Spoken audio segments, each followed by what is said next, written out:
Good morning. It's Saturday, and I probably don't need to tell you. You can probably see from the background I'm not in Airdrie right now. I recorded this video on Friday, and I'll explain that in a second.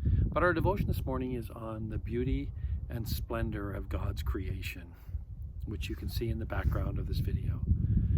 Psalm 121 says, "I look to the mountains. Where does my help come from? My help comes from the Lord, the maker of heaven and earth." Now, I needed a day away. I needed some quiet. I needed to talk to the Lord about some things. I'm working through some things in my life, and I needed to talk to God about them. But I didn't just need to talk to Him. I needed Him to speak to me. And so I needed to get away.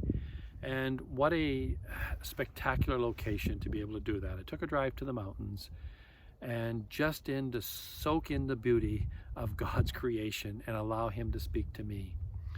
Now, it's important that we often get away and allow God to speak to us. Now, you don't have to take a drive to the mountains, but something that I rarely do is completely disconnect from the rest of the world, from my phone, from social media, from email.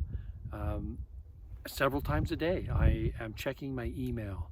Well, today I decided I was going to disconnect from everything.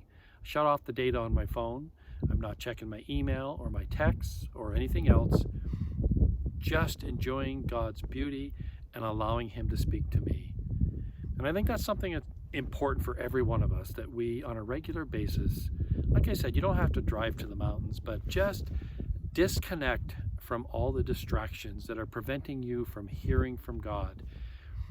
God has spoken some things to me today that I probably wouldn't have heard if I had have been home, because, like I said, I very rarely completely disconnect from all the distractions. And today was one of those days that I decided I was just going to get away and disconnect. And it has done wonders for my soul. So I encourage you regularly and over the next few days, over the next week, get outside, enjoy some fresh air, enjoy the beauty of God's creation, and allow Him to speak to you some way. Thanks for listening, and I'll talk to you again tomorrow.